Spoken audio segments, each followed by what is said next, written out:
So, class, first off, this entire seminar will be on the topic of anger and destructive and constructive ways of going about anger. Now, first off, I have a beautiful quote from the textbook you guys were all supposed to read last night. Anger is sometimes justified.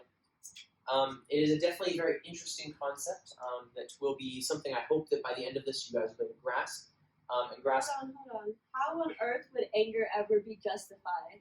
Well, for that to actually begin to be fully understood, we're going to have to watch the video today, and we'll be analyzing said video afterwards. So if you just wait a minute, hopefully by the end of the lecture, if you still have that question, I'll be able to clarify it then. But let's go right on into the video.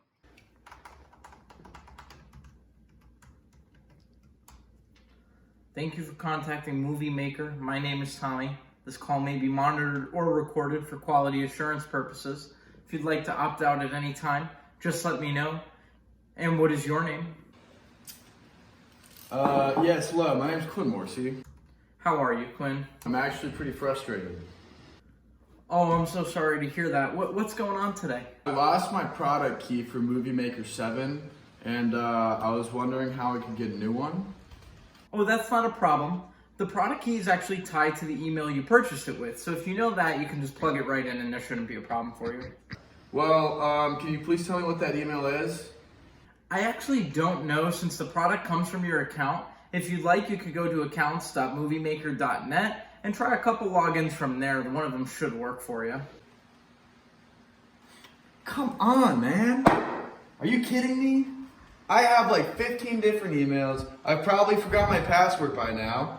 This is ridiculous. Can you please just send me another product code? I actually can't do that since Movie Maker 7 is 3 years old and we don't have the product key in front of us since you misplaced it. What I could do, because you're in such a rush, is offer you a coupon for Movie Maker 10, which would just cost $59.99.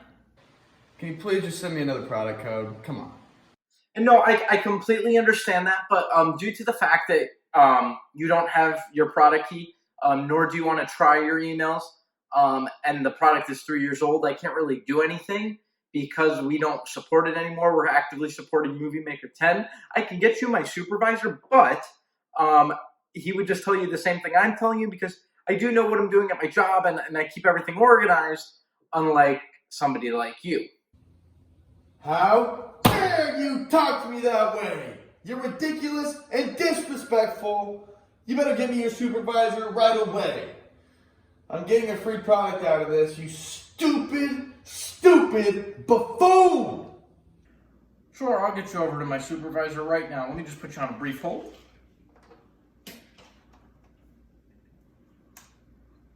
There's no way I'm transferring him to my supervisor. Let's send him to the department in China. So, class, that was a great example of some anger on both sides of the spectrum. But we're going to be looking first off at how it's destructive before we can reconstruct this. So, with a keyword here you're going to want to know for your quiz, intensity, write that down in your notes. Really important one, you might have some fill in blanks, but to understand this better, any stories that you guys may have that you think would work for an intensity related to anger? One time my brother took the last cookie in the cookie jar. Ooh, that's definitely some anger there you're probably feeling, some pretty disgusting. I would say it's more of a low intensity scenario though, as when you look at it, you're not actually there's not a whole lot of anger there. There is some, but you're not going into a rage, for example, or you're not having screaming fits or any kind of arguments. You're just mad at him. It's a low intensity situation. It is still anger, and it is a good example of low intensity. Ricardo, do you have any good examples? One time I was trying to get some groceries for my family over at Fry's down the street, and this dude took my parking spot after I was already signaling trying to get in there. So I just didn't understand, and I wanted to get out of my car and just fight this dude. But how could he do that to me? Keywords that fight words. Fight, that immediately signals that you are done. You are of a higher intensity than most. Physical violence is often very destructive, as you probably can tell. And that signals a high intensity issue, which is a great example of high intensity. Good job to both of you guys. So I hope you guys get this decently well. Moving on to some of its subcategories. So for the test, you're going to need to know the difference between rage and counter rage. So with counter rage, we saw the beginning points of what could be counter rage if Tommy had handled the conversation incorrectly. So with rage, people have a tendency to go towards that negative bias. Keywords. Negativity bias is huge in human society, and in turn, we will take on the rage ourselves and counter rage at the enemy, often making it a more confrontational and issue-heavy problem that will completely tear apart small groups. But the key here, to make it more constructive, is you got to keep like Tommy does. You got to kind of go with that tone. You got to keep it neutral. You got to try to keep your best, keep your anger out of it. And if you don't counter rage, you could eventually help out the situation a little bit. So, class, next step, we'll be going into duration. Remember, Hold on. Can you go back to intensity real quick? Oh, sure. What about intensity? How would you deal with the psychological barriers coming into the conversation already frustrated like Quinn did?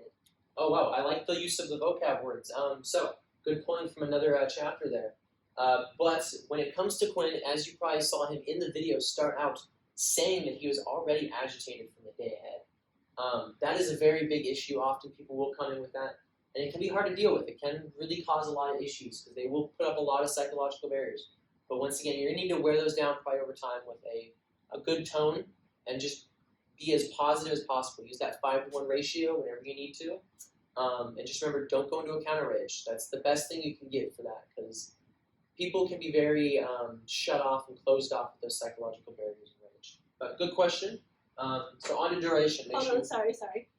How can you give an example of how to deal with counter rage or not deal with it?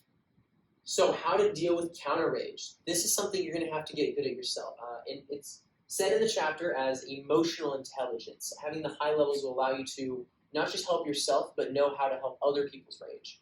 So when you start to feel counter rage, you have to know how to, stress relieve. You have to know how to get it out. Now, first off, down here, we're going to get into a topic a little ahead of this. Blowing off steam is a terrible way to get rid of anger. As said in the chapter, it's just not good. It causes more anger. It makes it rehearsed, as it says in the chapter. You might want to know that. All it does is rehearse your anger. But it's more like a pump-up session. You're kind of pumping up your anger, getting ready for the next step, and just going to the next step. But for duration, unlike intensity, it's not about how much emotion you're putting into it at any given point. It is more about how long the actual anger is there for. This one's a little easier to make constructive, actually. This can be very good for groups in certain times if done correctly. So does anyone have a good example of a duration problem? Well, we can go back to how I got mad at this dude that took my parking spot. Okay. And, the duration of it wasn't long. I was pretty angry while I was inside my car, but as soon as I got out and walked in the fries, I was kind of back to just doing my grocery shopping. So. Sweet. Low duration, high intensity. That's definitely what that situation was. It's good recognizing that low duration, which is very often how rage works. Rage is almost always low duration. You can't keep up rage for too long. But the thing about duration is just knowing that it's a slow buildup of anger or a slow release of anger over a period of time that is normally a very long time or it can be short. So if you have any of those long-held hatreds or grudges, that's going to be a duration-based anger. Now, back on, we've already talked about blowing off steam, which means we're almost done here. The only thing left is one thing about this whole issue is you guys are of that age that you use that social media stuff, and you're going to see a lot of online issues. Now, these two people that we saw in our little discussion, Tommy and Quinn, were both great examples, one of intensity and one of duration, with Tommy slowly getting more angry. But you'll notice they were online.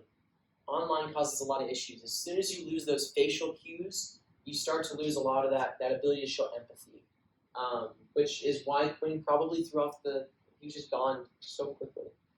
Tommy had very little he could probably do in that situation, as most people will be more angry. There's some great statistics in your book about how different social media platforms can make people more or less angry.